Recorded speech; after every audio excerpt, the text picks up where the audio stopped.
I'm going to tell you a story. Okay. A Tell me Bible what story? you think about Bible story. This is Jordan I Peterson's love your Bible story. stories. Okay, this is a Bible story. It will course. take you. Well, look, Yeah. I've known at least 200 people who've been canceled. Like, I have a very wide network of canceled people. 20 years ago, something like that, I bought like 100 pieces of lingerie for my wife. Whoa, 100? Yeah, a whole bunch, like a boatload. Yeah. What a baller. Yeah.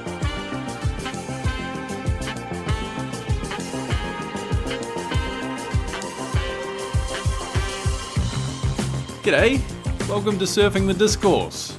This is a show where we deep dive into the conversations happening right now, and we try to figure out who's talking sense and who is talking nonsense. I am Jack Treadwell, and today, as you will no doubt have already surmised because you've read the title, we're going to be covering Jordan Peterson. And I can tell you we've got a hell of an episode on the cards, although I haven't actually recorded it yet. I'm in the process now, so no guarantees. But the content, at the very least, is good. We've got some good clips lined up.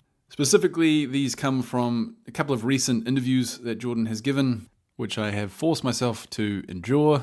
So one of which was an interview he did on Russell Brand's podcast, and another one was done with Bill Maher on Bill Maher's Club Random podcast. So we've got plenty of content to cover. I'll also be occasionally drawing from some other interviews that he has done over the years just to supplement certain points that I'm trying to make. But those are the two focal points, I suppose, around which the podcast is going to pivot. So what are we going to be covering exactly? Well, we're going to try to get to the bottom of Jordan Peterson, but hopefully we can draw some salutary lessons from the guy that can be applied more broadly than just to Jordan. Although some of what we're going to be covering is fairly idiosyncratic Peterson, so it's going to be a mixed bag. But at the very least, it is, I hope, going to be entertaining and hopefully edifying. So for a bit of an overview of what we're going to be covering, I'm going to start with some of Jordan's epistemic habits, his habits of reasoning, which are not super flash. And then I'm going to talk about some of his core worldviews, which are pretty key to understanding what the hell he's going on about a lot of the time. And then we're going to unwind with some more amusing clips from Bill Maher's podcast specifically. So make sure you stick around for that. But diving right in. So, Jordan Peterson, is he a paragon of reasoning? Can you bet on him to reason his way to the right view? Well, I think the answer isn't actually a clear-cut yes or no. It sort of depends, for one thing, on what version of Jordan Peterson you have in a given moment, because he comes in many flavors, this guy. So there's the kind of buttoned-up, study-citing psychology professor who is generally pretty epistemically rigorous, I would say, or scrupulous. But then there's the political rabble-rouser, Jordan Peterson, and he's slightly less scrupulous, but not as bad, I don't think, as the kind of the messianical, biblical preacher, Jordan Peterson, who abandons all pretense of epistemic rigor. Actually, no, he maintains a pretense of it, but he certainly lacks it. This is the Jordan who recites biblical narratives and occasionally Disney narratives with the most reverential and solemn tones. He takes them very seriously. And I think when he's doing this, and also when he's reasoning in other domains, he commits a particular reasoning sin, I suppose we could say. And I think this is like a fairly core issue with some of Jordan's epistemic or reasoning practices. And so what this is basically he appeals to overly abstract, overly metaphorical conceptual models and concepts. So what exactly is the problem with this reasoning in an overly abstract way?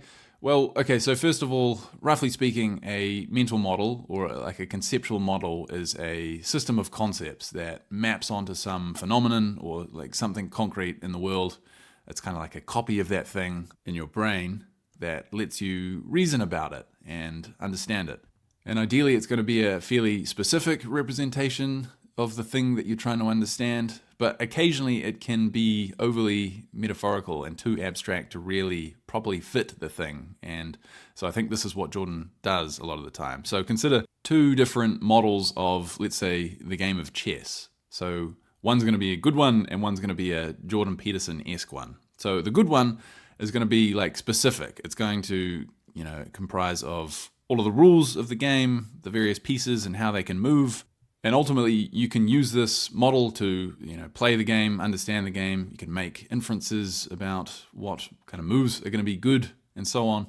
But now consider an alternative model, one that's way more metaphorical and abstract that Jordan Peterson might try to give you. So suppose he says that what the game of chess really is a struggle between the archetypal hero, that's one player, let's say that's you, and the dragon, the other player. And your goal is to liberate the treasure, which is victory, or the spoils of victory, and that's chess.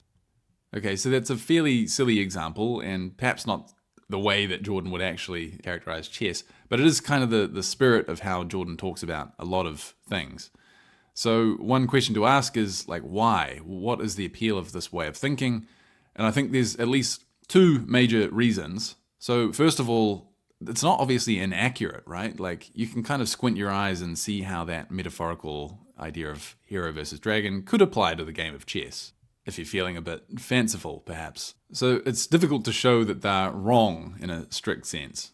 But the second reason, and this is more important, I think, is that they can have an air of profundity and depth to them.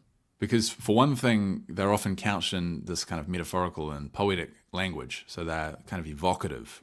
They're laden with all sorts of emotional associations. And so for this reason, they're compelling.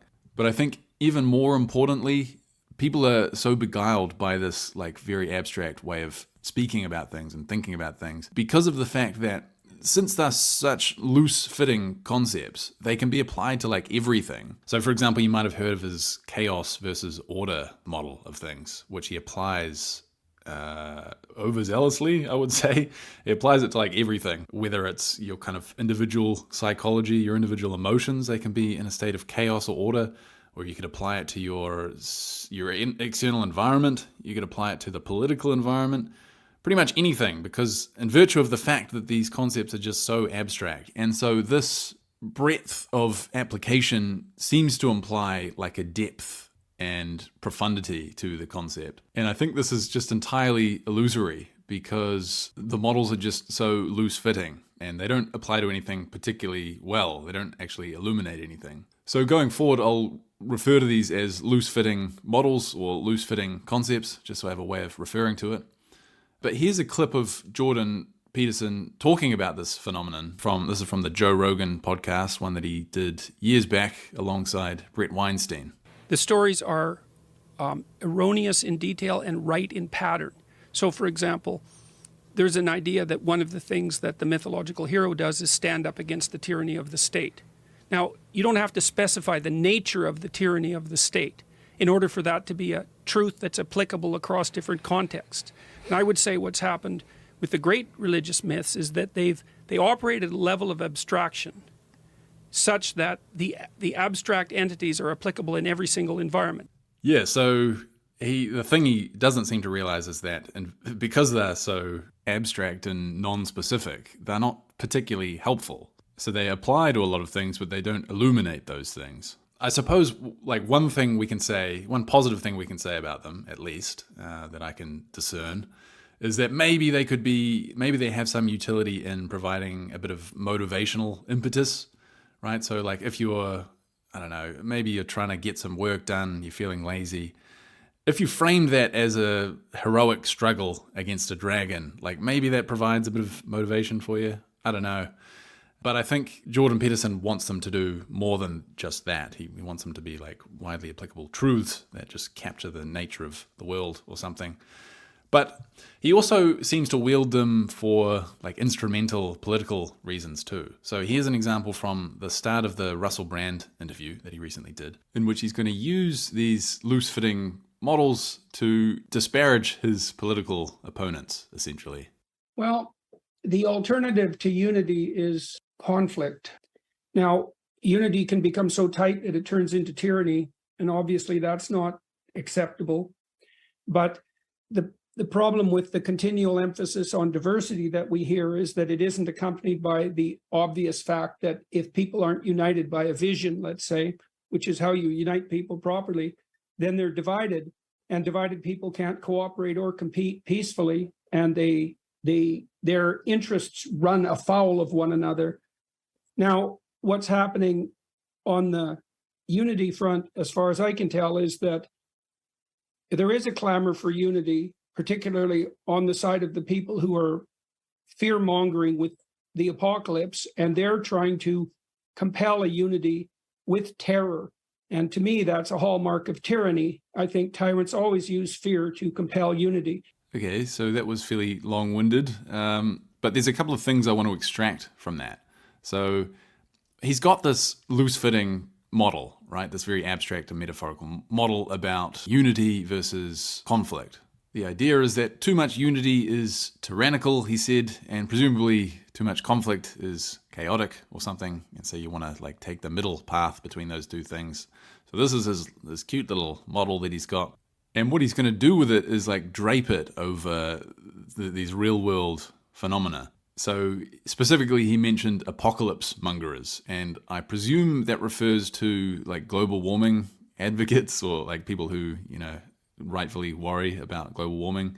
So the reality is this is quite a complex, multifaceted situation, right? You've got all these various currents pushing in certain directions. You've got stuff that's happening just on the social level. You've got stuff that's happening in the media, all the government policies and maneuverings towards combating global warming. But all of this, according to Jordan's model, can be distilled down to what he's calling compelled unity. And, well, if you look at his little model there, what is too much unity? That's tyranny. So what his little model has let him do is beat us over the head with it and label us as tyrannical, label anybody who's pushing the global warming idea as attempting to compel unity and thereby qualify as tyrannical. Okay, so as we go forward, we're going to see more of this like loose-fitting modeling from Jordan. But for now, I'll play another clip. This is a continuation from the previous one where he tries to address another part of Russell's question, which was something to the effect of, why are you such a divisive figure? And you said when you posed that question that I'm a divisive figure, but I actually don't think that's true, Russell. Like, I'm a divisive figure online, but it doesn't seem to be the case in the actual world, because all the interactions I have with people in my actual life in public they're uniformly highly positive. And so I don't think the online world is a very accurate simulacrum of the real world. Okay, interesting idea, Jordan. So I guess the internet is a sort of alternate reality that's kind of totally detached from the real world, where opinions that people hold on the internet are not reflections of the opinions they hold in the real world. Or maybe it's the case that if somebody expresses a particular opinion online, then maybe they do actually hold that opinion, and maybe that's why they're expressing it on the internet. And maybe it's the case that Jordan's encounters in real life lead to a bit of a sampling bias. So, for example, overwhelmingly the people that approach Jordan are going to be mega fans, right? They're going to be people looking for an autograph or for a selfie with him or to, seek some personal advice. And conversely, the people who dislike Jordan, I don't think are going to be tempted to go up and insult him to his face, because in general, people are agreeable in person. People don't like confrontation. And so that is why you're not going to have these people going up to Jordan. Even if, they're forced into a confrontation with Jordan or forced into, some kind of situation where they have to interact with him, people are just going to be agreeable. That's what people do. It's kind of like you can kind of think of Jordan as like that annoying coworker that nobody really likes. And, everybody's civil to him, to his face, but they might say disparaging things elsewhere. But yeah, it's funny how a psychology professor doesn't seem to understand this feature of human psychology, that people in general don't like confrontations, so they're going to stay the hell away from you. And that, I suppose, if you're not careful in your reasoning, could lead you to the conclusion that Jordan came to, namely that he's not actually divisive in the real world. So anyway, we'll move on. So Jordan now goes on to discuss the internet in some more detail.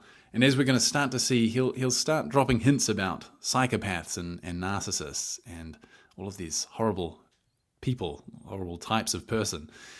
And as we're going to see, these kind of people figure into his thinking about a lot of things. So here's the first clip. the whole net, and our new means of communication. It's a whole new sensory and social system. And there's no reason to assume that it's actually providing a valid representation of the actual world, especially because it also seems to be highly gameable by narcissists and psychopaths. And that's not good. That's not good. No, indeed, Jordan, that is not good. So that was a first hint, but we'll go on. Here's another clip. And we have no idea if the internet communication system we've set up is actually a playable game. We have no idea. Like, look, already we do know some things. About 35% of internet traffic is pornographic. And if you don't think that that's under the control of psychopathic criminals, you're a fool. Okay, I guess I'm a fool then, because I've got no idea what he's talking about. Right, but there's a few things that I want to extract out of that little clip. So, first of all, there's that claim that he made that 35% of internet traffic is pornographic. And this reminded me of an old claim that I used to hear that I think people used to say 70% of the internet is porn. And I guess at the time I kind of accepted it, but recently, like on reflection, that's just obviously not true. Like given a number like 35%, that's more than a third of internet traffic. So like, think about your own internet use. I'm pretty sure a third of my time on the internet is not spent on pornography, and I don't imagine that's typical of anyone. I mean, if that is the case, that overall it's 35%, then there must be some absolute porn fiends out there who are just like, that's all they do.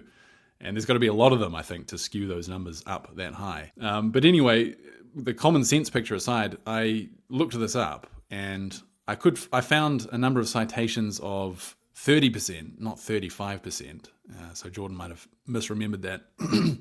Actually, that's something we're going to see a little bit of too. Jordan, like, totally misremembering these really small details. We'll see another example of that later. But so anyway, the 30% number, turns out that is not very reliable. There was an article, BBC did an article where they kind of assessed it, or they had some experts assessing those numbers, and no, it's not nearly that high. There was some fudging of the numbers. I forget the details, but yeah, but I mean, that aside, like just common sense should tell you that people aren't devoting more than a third of their time to porn. Like just consider the average person using the internet. They're scrolling TikTok, Twitter, whatever. You know, it's not pornographic. Okay, but anyway, back to the point about psychopaths. So the idea is that pornography is under the control of psychopaths somehow. I'm not quite sure what that means. Maybe he's elaborated on that point elsewhere, but he doesn't in this interview. But anyway, this is like one example of what the psychopaths are doing. According to Jordan Peterson, not only are they controlling porn, they're running society off its rails in all sorts of ways. So we're going to see specific examples of that. So one thing to point out is that Jordan uses a bunch of terms interchangeably. So he might refer to them as psychopaths or as narcissists or as dark tetrad types, which kind of lumps together all of these like psychopathy and narcissism and so on. He might refer to them as parasites or predators or parasitic predators. But whenever he uses these terms, you should just think like villain. These are the villains in a kind of Manichaean worldview that he has, where it's like good versus evil. You've got the good guys, that's just normal folks. That's you and me, that's Jordan. And then you got the bad guys, the villains, the narcissists, the psychopaths. So what else are they responsible for in Jordan's eyes? This next clip is going to show that he thinks they are responsible for all of the online trolling he encounters online. I imagine personally too. Then there's all the online trolls who do nothing but cause trouble and sow divisiveness in their cowardly manner and with their LOL culture, trying to do nothing but cause trouble. And we know from the psychological research that those people are much likely to have dark tetrad characteristics. They're Machiavellian, narcissistic, psychopathic, and because that wasn't good enough, sadistic. All right, so I'm not going to fact check the claim that these trolls are more likely to exhibit these certain personality traits. That could be the case, but it can still be true, and I'm fairly confident it is true, that most people making the kinds of LOL comments he's talking about are just psychologically normal people, right? And that's because A, most people on the internet, just in general, are psychologically normal, and B, normal people like to poke fun at things too, and especially when somebody makes himself such an irresistible target of mockery. Like, of course you're going to get all sorts of normal people piling on. So I think this is a kind of self-protective rationalization which Jordan can use to kind of write off anybody who's criticizing him or trolling him as a psychopath. Don't need to pay attention to those. Okay, so that's another thing that the psychopaths are responsible for, namely Jordan Peterson's personal trolling online. What else? Turns out, according to Peterson, they are actually responsible for the culture war. So here's a clip from Bill Maher's show in which he talks about that. The culture war is actually not a political battle at all, that the political battle is a facade for the actual battle. Okay, so at this point in the interview, there's a digression in which he describes the dark tetrad personality type, and then he resumes this line of thought. And there's a very high correlation between the dark tetrad personality traits and left-wing authoritarianism. So that's why I think it's not fundamentally political, is that what's happening is that there's a small minority of people who are very manipulative, who use compassion as a camouflage. And then people who are generally and genuinely compassionate, they can be manipulated easily. And that's why you're seeing, that's part of the reason you're seeing this deviation from more classical liberalism. There's no better camouflage for someone who's truly dark than compassion. Right. Right. That is certainly a thought-provoking hypothesis. All right, so left-wing authoritarianism, by which I guess he just means everything disagreeable that seems to come from the left wing, that's all caused by psychopaths, ultimately. And so the political battle, he said, is a facade for the actual battle, which I suppose must mean the battle between the dark tetrad types and the rest of us, okay? I'm not sure whose facade it is. Like, is it the psychopaths that are pretending that it's a political battle when really they're trying to wage a war against the rest of us? He said what was it? He said that there's no better camouflage than compassion. So the psychopaths are hiding behind compassion in order to wage a war against the rest of us, which they want to disguise as a political battle. Well, I'll be honest, it's probably not for me, that particular theory. I think I'll stick to a more grounded idea of what's going on politically. But yeah, so it's clear that Jordan, this is a fairly core part of his thinking now, that there is this like battle between the psychopathic types and the rest of us. And now I'll show some clips which reveal that he thinks of this as a very ancient and deep struggle between parasites and hosts. So here we're switching back to the interview with Russell Brand. So this clip is going to show Jordan Peterson describing the ancient roots of this struggle between the dark tetrad types and the rest. And he's going to frame it as a struggle between parasites and hosts. So be prepared for some biology and evolutionary theory here. The biological struggle is an arms race between parasites and hosts, and always has been. And it's such a profound race that's why sex evolved, because there are creatures that replicate, even some lizards that can replicate essentially by cloning themselves.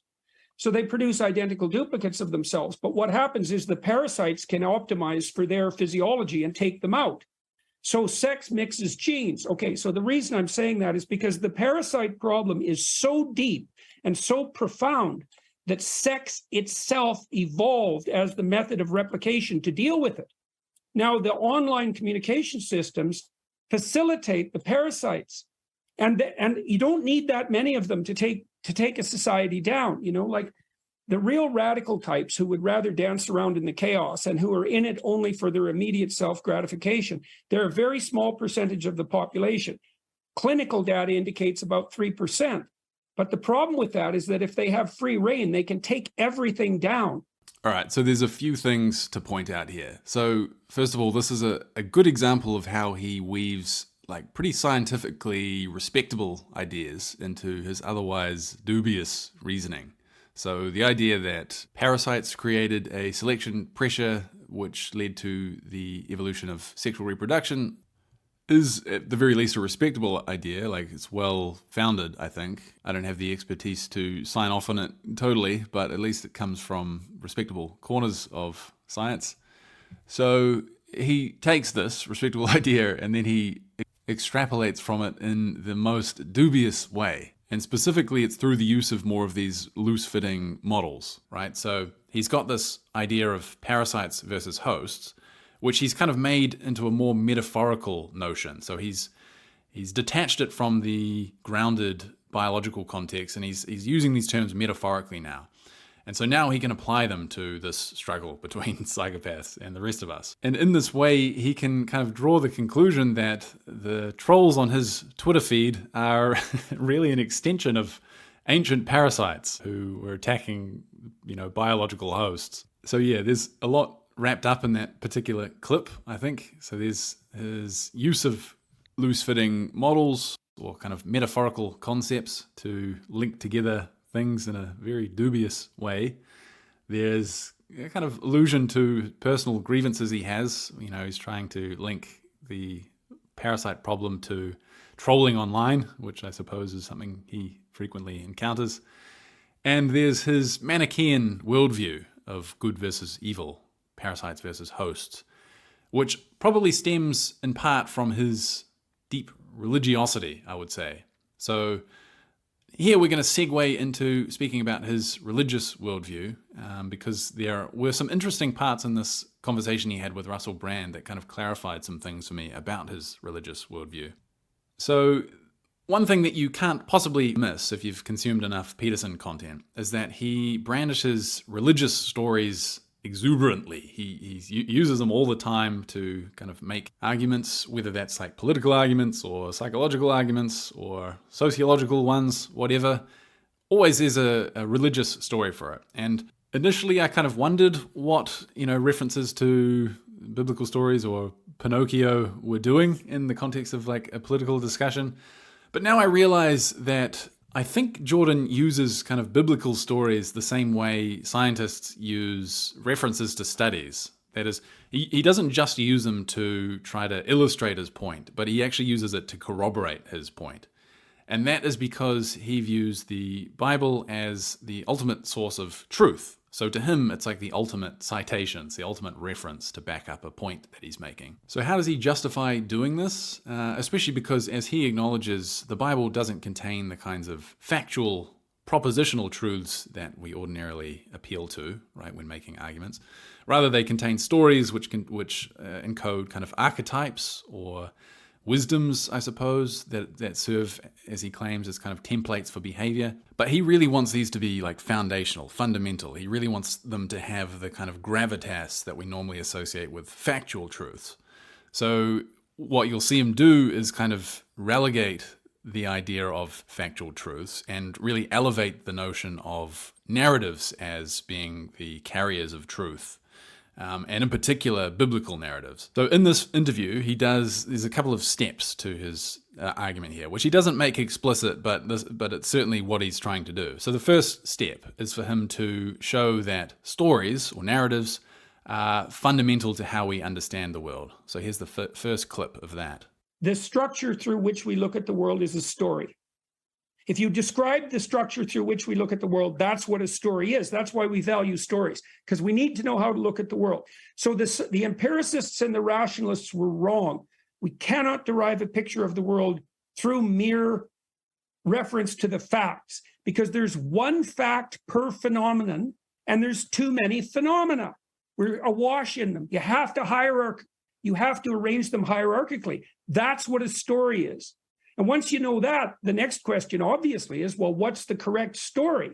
Okay, so his references to empiricism and rationalism being wrong, I think, are his way of like subtly disparaging the idea of factual or propositional truths. And as he said, there's one fact per phenomenon. I guess the implication is that we can't understand the world as a just list of disconnected facts. Rather, they need to be organized into this hierarchical structure, as he says. But he interprets that as implying that, in actual fact, we apprehend the world via narratives. And so there's some truth to what he's saying, right? It is the case that the brain, we don't conceptualize the world as a list of disjointed facts. But nobody actually believes that's the case. I was just talking about conceptual models earlier. People talk about conceptual frameworks, and these things can have the kind of complex and hierarchical structure that Jordan Peterson is talking about. And I suspect that Jordan wouldn't actually disagree with that. But the thing he's doing here is he's applying the term narrative, which is sufficiently metaphorical and loose, which on the one hand lets him maintain the truth of what he's saying in the same way that, a chess game can be thought of as a battle between a hero and a dragon, not technically inaccurate. But what it lets him do is connect the idea directly to the Bible and the narratives contained within it. But anyway, here he is continuing. He's going to show in this next clip just how deep he thinks this notion of narratives runs in the human mind. I've talked to many neuroscientists. What's his name now? He's the most cited neuroscientist in the world. I asked him specifically, his name will come to me, whether or not object perception was a micro-narrative. And he said necessarily yes. You think about that. Every object we see is a prop in a play. At the perceptual level, that shatters empiricism. You don't see facts and objects and attribute to them meaning. You see props in a play. And the question is, well, what play are you playing? What part are you playing? There's no detaching perception from the underlying narrative. It's not technically possible. Okay, so again, I think maybe what he could be driving at is the need for conceptual models rather than disjointed facts. That's perfectly legitimate. But what he's doing here is, again, he's ascending to this metaphorical and abstract level where he's talking about narratives, right? So his notion of narratives, he'd probably agree, maps onto what I'm talking about as conceptual models.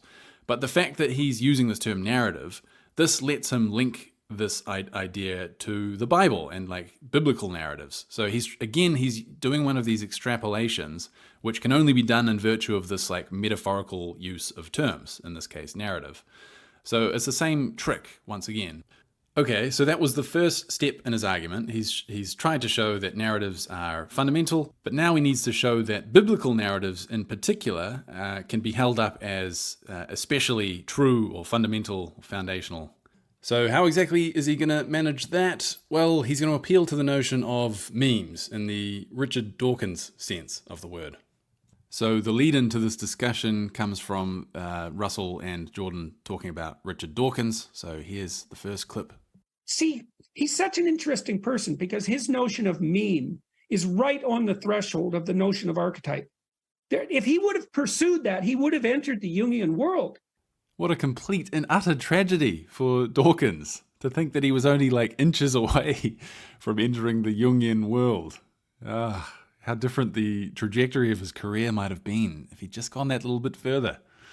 So anyway, why is Jordan comparing memes to archetypes? Well, I'll let him make the case in this next clip.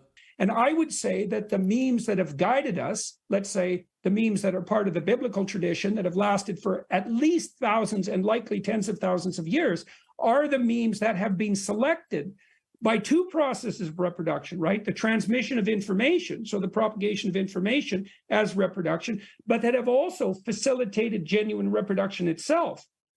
Successful memes have emerged as a consequence of Darwinian competition. And so why would you not say, then they're adapted to the world, then they're microcosms of the world? Dawkins himself said that an adapted organism, he said this explicitly in a brilliant paper, an adapted organism must be a microcosm of the world. So how in the world can you not derive the conclusion that what we live in is best construed as a story? Okay, so the idea is that because the stories in the Bible have been around so long, they must have been useful, and because they're useful, they must be true. So roughly, his argument's something like that. And there is something to be said about this meme idea and the survival of certain ideas. One problem with Jordan's claim here, though, is that the archetypes, the stories from the Bible, they have this quality of being loose-fitting. And so that they don't really apply too specifically to any phenomenon. So it's difficult to see how they would actually be particularly useful. Also, there are some pretty good arguments made against this idea of biblical stories being adaptive.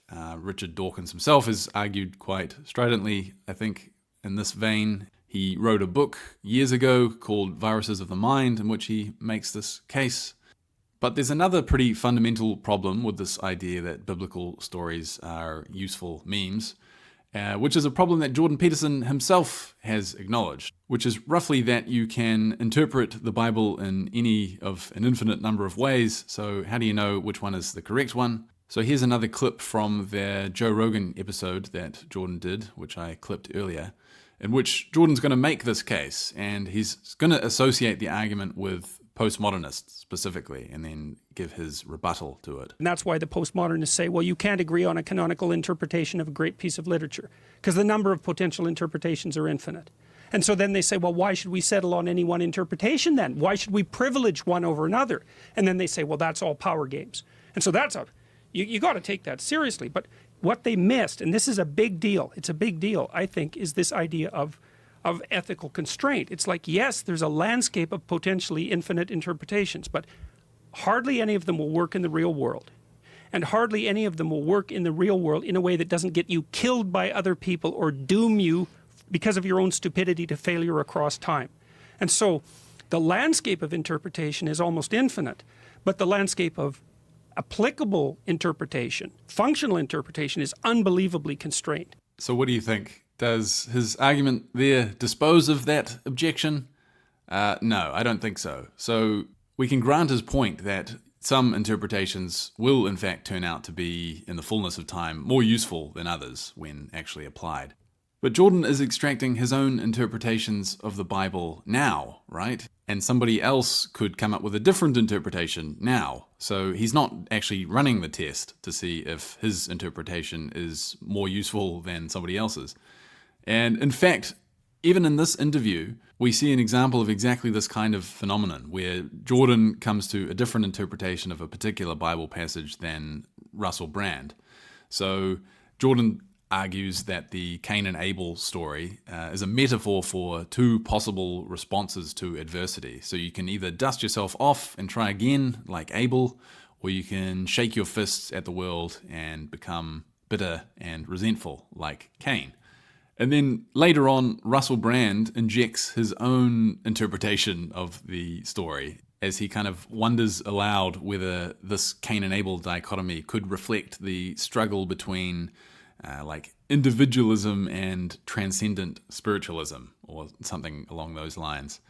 And so it's just painfully obvious what's happening here. Both of them are bringing their own preconceptions to the party, and because what they're extracting is this kind of loose-fitting model, it can be made to fit with whatever ideas they already have in mind. So ultimately, they're just going to apply whatever interpretation resonates with their aesthetic the most. It's basically one of those Rorschach inkblot tests where each of them is just seeing whatever image most appeals to them, basically.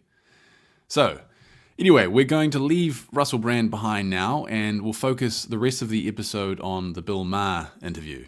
So it's going to be a bit lighter from here on out. We can sort of unwind with some of the amusements that arose in this podcast. So the first thing we're going to look at is what was a somewhat awkward but very amusing portion of the podcast where Bill and Jordan kind of clashed on religion.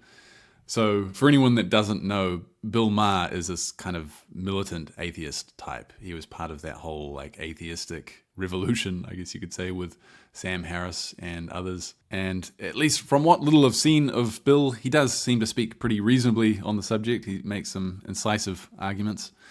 But in this interview with Jordan, he seems not to have been aware of Jordan's religious leanings. And I suppose that's like typical of a casual Jordan Peterson observer who's only really seen as like political hot takes, I guess. So listen to this clip and just note how Bill kind of casually insults people who take the Bible seriously, and he seems to take for granted that the fact that Jordan will agree with him. You were talking about Sodom and Gomorrah earlier. That was you, right? It was me. It was Marion Williamson. Okay, so I was there when we were making Religulous. That was like one of the places, and this is the one with Lot's wife. Yeah. So I feel like I studied this, and I didn't remember these like intricate permutations there, where God was bargained down to 10 people. Yeah, yeah. That's actually why they go to Sodom, is to look for the 10 people. But it started at 40? Started at 40. I mean, I just love the way they love the Bible, and it's the greatest book, and they swear on it, but it has these things that are like comically stupid and corrupt. I mean, God is so corrupt in the Bible. I mean, you can bargain, you can bargain humans. You know, he does things that are so capricious and cruel and, you know, petty. I mean, he's very Trumpian. Well, You know. I've been walking.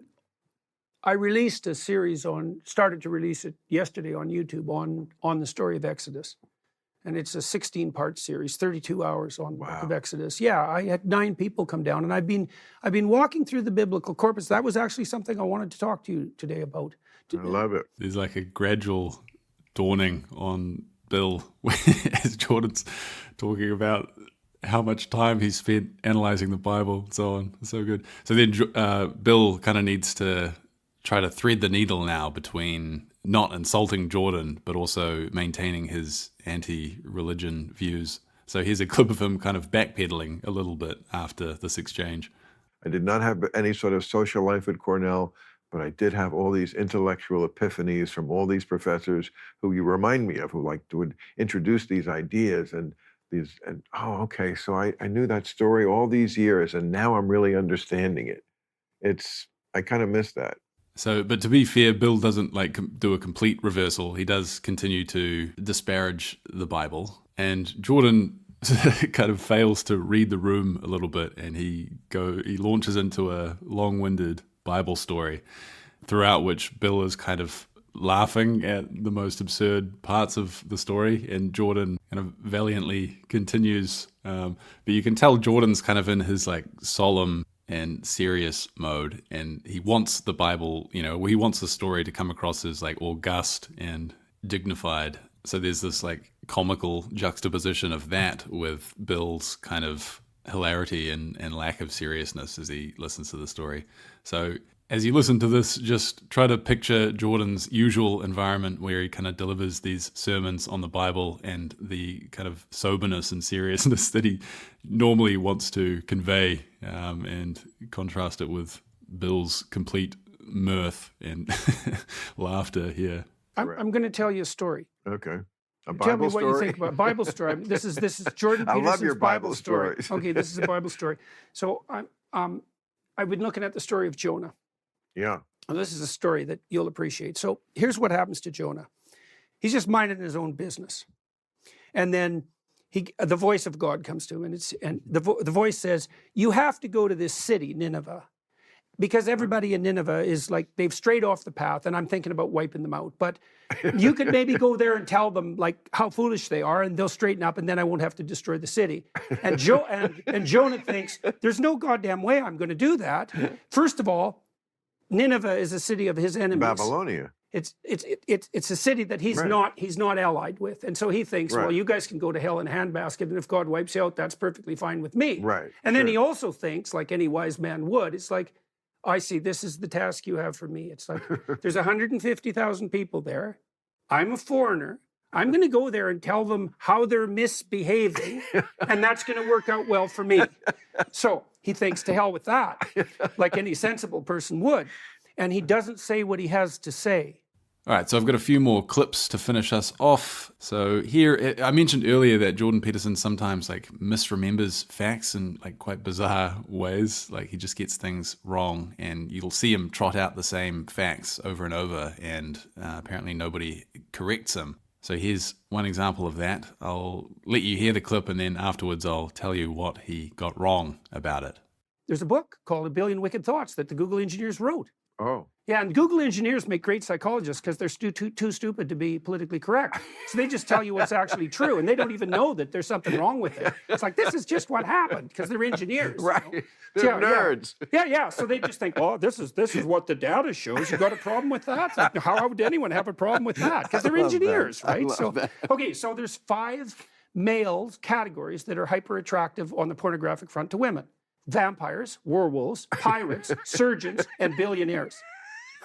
Well, hey, that's right, man. So, I can't help this. So, in actual fact, neither of the authors of that book were engineers, nor were they employed at Google. So, there's 2 facts that are wrong. And also, in the book, the authors talk about not 5 categories of male that females are drawn to, but 10. And of the 5 that he listed, only one of them is actually in that list. So I guess like the general thrust of what he's saying is fine. You know, there are in fact going to be insights that you can glean from women's reading preferences in romantic novels. But it's just interesting that he got all these details so mangled, and I just wonder how that happens. But anyway, maybe that's not super fair. That happens to the best of us. But I suppose if you're going to be repeatedly bringing out the same ideas, because he talks about this constantly, you at least want to get the facts straight, right? You want to like do your homework, make sure you're not just repeating inaccuracies. All right, so a few more bonus clips. So these are all from Bill Maher's interview with him. And so for those who don't know, Bill Maher's kind of like very much into the sybaritic or like hedonistic lifestyle, it seems. He's very into alcohol and women and stuff. And so he manages to bring out of Jordan Peterson a side of him that you might not have seen before. So these clips are curiosities, I suppose. Interesting facets of Jordan Peterson's life are revealed. For example, check this clip out. No one who's in a long-term relationship is going to say, oh yeah, 20 years on and we still like attack each other when we walk in the door. It's just, come on. That's true in my case. You still attack each other? Yeah. Now, it turns out that Jordan Peterson's wisdom extends beyond just the Bible and politics and psychology. He also has some advice to share on how he achieved the level of marital success that he mentioned in that last clip. 20 years ago, something like that, I bought like 100 pieces of lingerie for my wife. Whoa, 100? Yeah, a whole bunch, like a boatload, yes. What a baller. Yeah. It was, and then she wore them. And that took care of the novelty problem, by the way. The novelty, oh really? It helped a lot, Well, yes. You can hear Bill's like dubiousness as he listens to that, because Bill's like a very staunch, stalwart bachelor. He's never wants to be tied down, so he like can't quite comprehend the possibility of what Jordan's saying. Anyway, that was a fairly interesting exchange there. It's a side of Jordan I'd never seen before, which was refreshing. I quite like to see that kind of thing from Jordan. I must say, I do have a real soft spot for Jordan Peterson. There are a lot of things that are annoying about what he says, and he is prone to a kind of resentful attitude and so on, sometimes when inveighing against the things he doesn't like. But in spite of all that, I don't know, I find myself enjoying hearing what he has to say. I suppose one thing is that I find his foibles more like amusing than annoying. But anyway, one final clip. They will take, well, look, yes. I've known at least 200 people who've been canceled. Like I have a very wide network of canceled people. I wonder, Jordan, if maybe you should start associating with different people. 200. Goodness me. They're going to be a terrible influence on Jordan. He should really, find some new friends perhaps. But yeah, on that very serious and academic note, we will wrap things up. Okay, so to summarize very briefly, we saw a couple of Jordan Peterson's epistemic foibles, notably the use of loose-fitting metaphors and concepts, which, while not technically inaccurate, are not particularly enlightening or illuminating or useful, and so there's a problem, I think, with using them. They can be misleading in various ways. We also saw a couple of Jordan's worldviews. There was his biblical worldview, when we saw that he tries to elevate the notion of biblical truths in order that he can wield biblical narratives as kind of citations, like a scientist cites studies. And another part of Jordan's worldview that we uncovered there was his fixation on this notion of a battle between parasites and hosts. And we saw how totalizing that worldview was for Jordan. He seems to apply it to so many things. So hopefully there were some useful insights, not only into the idiosyncrasies of Jordan Peterson, but also some salutary lessons that can be applied beyond just the man himself. But anyway, thank you very much for tuning in. I appreciate it. And I'll see you in the next episode where I'll be covering Russell Brand, I believe. Okay, so see you later.